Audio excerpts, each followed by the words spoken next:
Bienvenidos al entrenamiento de PSM DUST.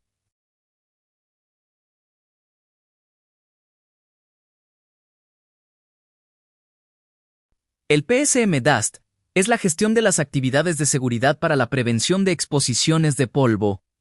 Se define es una explosión de polvo a una combustión de una nube de polvo que se propaga por sí misma. Imágenes de explosiones.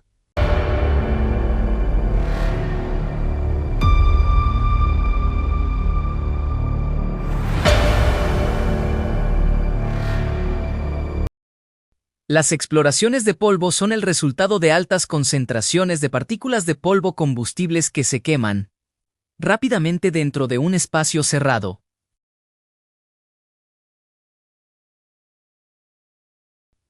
Zona 20 polvos. Presencia continua o durante largos periodos de tiempo de atmósfera explosiva, zona 21 polvos. Presencia puntual de atmósfera explosiva durante la operación normal de planta, zona 22 polvos.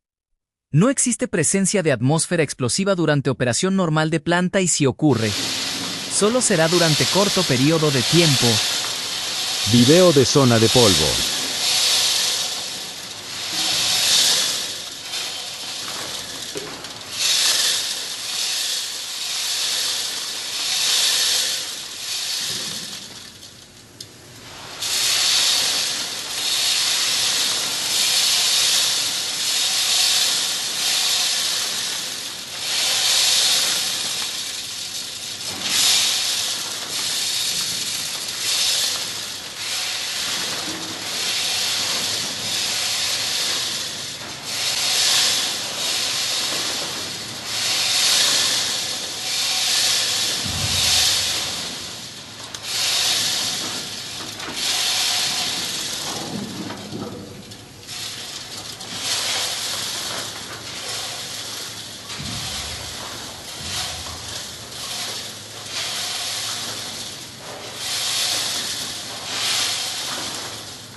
Fuentes de ignición, superficie calientes.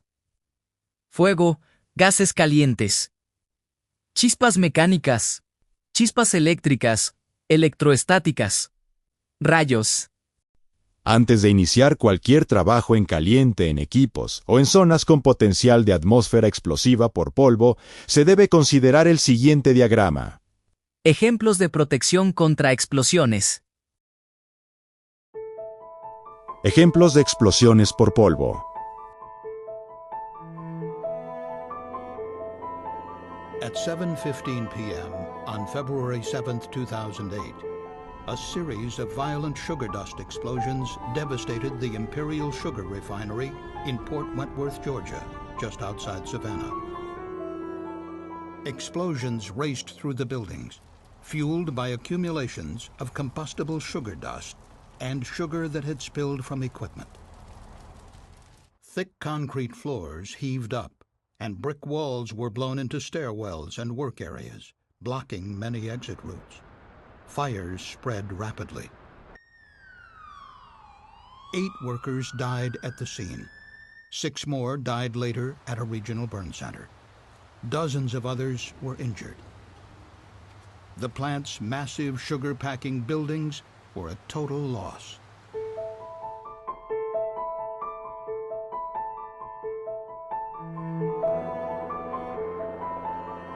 The accident at Imperial Sugar was the deadliest industrial dust explosion in the United States in decades. It highlights the extremely serious nature of combustible dust hazards. There were significant accumulations of sugar dust and spilled granulated sugar on surfaces throughout this facility. Conditions were set for a catastrophic accident. Imperial Sugar's sprawling Port Wentworth complex began operations in 1917 and grew to become one of the largest sugar refining and packaging facilities in the U.S. Granulated sugar from the refinery was stored in 3 100-foot-tall silos and then conveyed into packing buildings where it was packaged for distribution. Granulated sugar was also converted into specialty products, such as brown sugar and powdered sugar.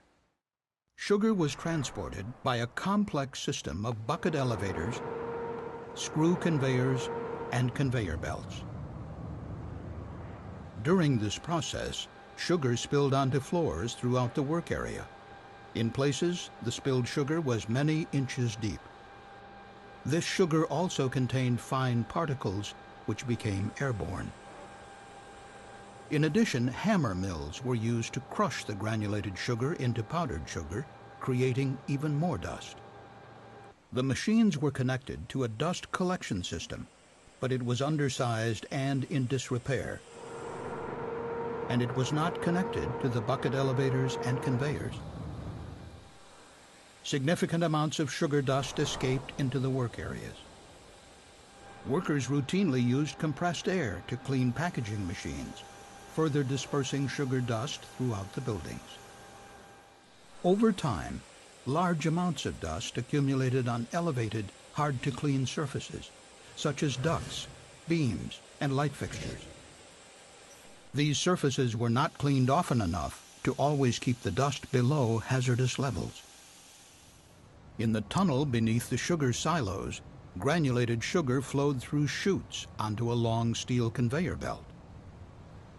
From time to time, clumps of sugar would become stuck in one of the chutes, blocking the flow of sugar on the belt, spilling sugar onto the floor and releasing dust into the tunnel.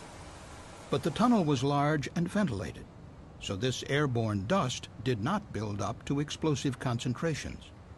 However, in 2007, the company enclosed the conveyor belt with stainless steel panels to protect the sugar from possible contamination. The enclosure was not equipped with a dust collection system. As a consequence, sugar dust would now be trapped inside this enclosure.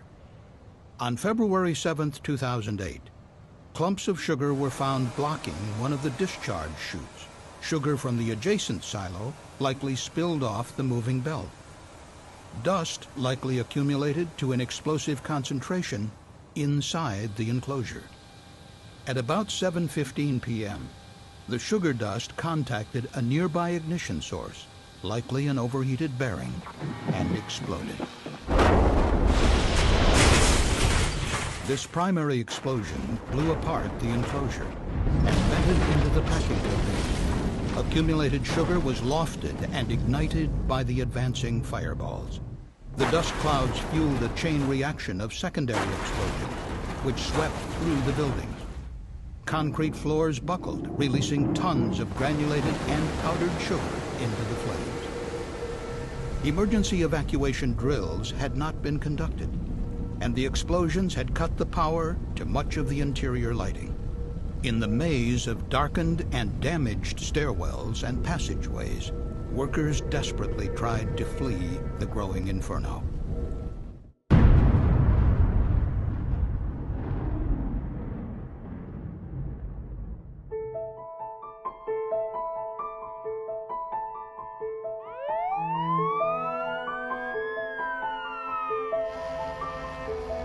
The CSB found that correspondence dating back to the late 1950s showed that plant managers in Port Wentworth were aware of the explosive nature of sugar dust and the danger of dust accumulations.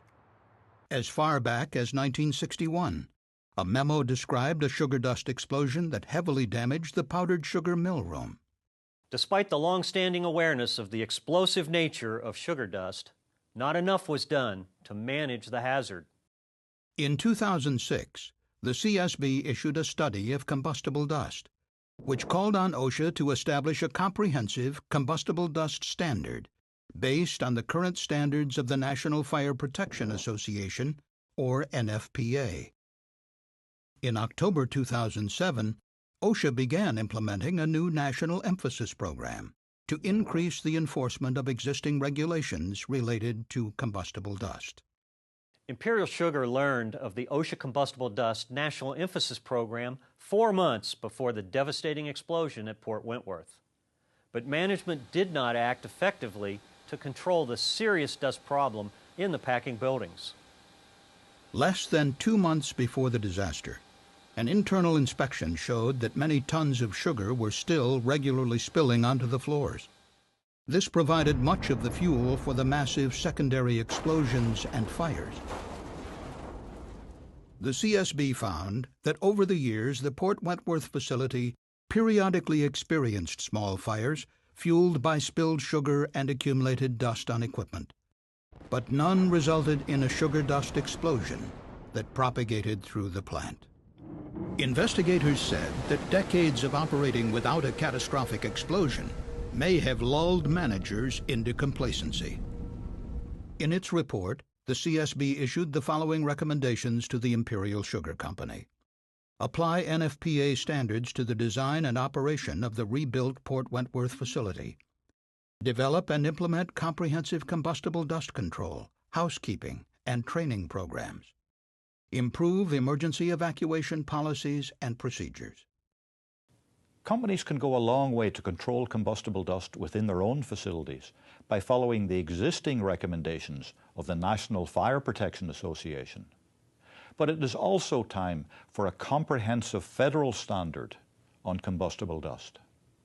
In April 2009, OSHA announced plans to begin rulemaking on a combustible dust standard for general industry. In its final report on the Imperial Sugar accident, the CSB recommended that OSHA move forward expeditiously with the new standard. Without regulation, enforcement, and education, workers will continue to be at risk from catastrophic dust explosions. For further information, please visit csb.gov.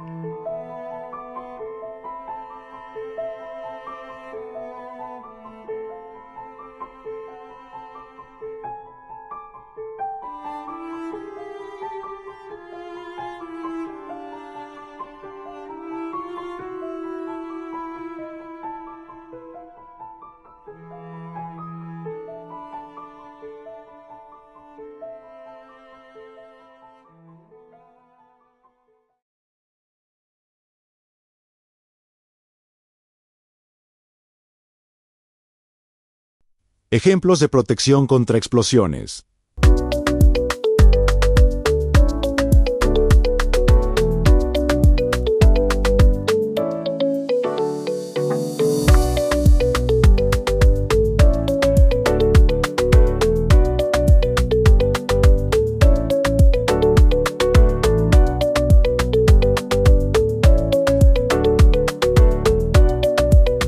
A typical explosion detection sequence begins when a spark or other ignition source ignites particulate in a vessel. The resulting deflagration grows at an exponential pace as the material burns.